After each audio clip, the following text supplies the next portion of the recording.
പൊന്നാനിയിലെ പൊതുമരാമത്ത് rest house ആധുനികവൽക്കരിക്കപ്പെട്ടത് ഇക്കാലത്താണ്. 2022 മന്ത്രി PA Muhammad Riyas കെട്ടിടം നാടിന് സമർപ്പിച്ചതിന് ചുവടുപിടിച്ചാണ് നിയോജകമണ്ഡലത്തിലെ വളയംകുളം റെസ്റ്റ് ഹൌസ് കൂടി പുനരുദ്ധരിക്കാൻ നമ്മുടെ MLA മുൻകൈയെടുത്തത്. 1 കോടി രൂപ ചെലവിലാണ് വളയംകുളം റെസ്റ്റ് ഹൌസിന് പുതിയ കെട്ടിടം എന്ന ലക്ഷ്യം കൂടി ഫലപ്രാപ്തിയിലെത്തിയത്. ദീർഘദൂര യാത്രക്കാർക്കായി ടേക്ക് എ ബ്രേക്ക് സംവിധാനം കൂടി ഇവിടെ ഒരുക്കും.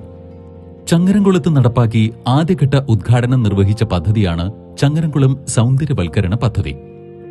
3,15,00,000 രൂപ ചെലവിൽ ചങ്ങരംകുളത്തിന്റെ മുഖഛായ ആകെ മാറ്റി ആധുനിക നഗര സൗന്ദര്യ സങ്കല്പം നടപ്പിൽ വരുത്തി.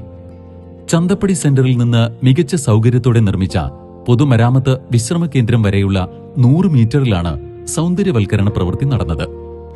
ടൂറിസം ഡെസ്റ്റിനേഷൻ പാർക്കിൽ കഫ്തീരിയ, ടോയ്ലറ്റ് ബ്ലോക്ക്, ഇരിപ്പിടം, പാർക്കിംഗ്, ലൈറ്റിംഗ് സംവിധാനം എന്നിവയെല്ലാം സജ്ജീകരിച്ചു. ടേക്ക് എ ബ്രേക്ക് കെട്ടിട നിർമ്മാണവും പൂർത്തിയായി നാടിന് സമർപ്പിച്ചു. കൂടാതെ കുട്ടികൾക്കായുള്ള പാർക്കിന്റെ നിർമ്മാണവും പുരോഗമിക്കുന്നുണ്ട്. സർക്കാർ ബജറ്റിൽ അനുവദിച്ച 50 ലക്ഷം രൂപ ഉപയോഗിച്ചാണ് പാർക്ക് നിർമ്മിക്കുന്നത്. ടേക്ക് എ ബ്രേക്കിനോട് ചേർന്നുള്ള 40 സെന്റ് സ്ഥലത്താണ് കുട്ടികൾക്കായി മനോഹരമായ പാർക്ക് ഒരുങ്ങുന്നത്. പൊന്നാനിയിൽ കർമ്മ റോഡിലും പുളിക്കക്കടവിലുമുള്ള ടൂറിസം പദ്ധതികൾക്ക് പുറമെയാണ് ചന്തപ്പടി മേഖലയെയും ടൂറിസം ഡെസ്റ്റിനേഷനായി മാറ്റുന്നത്.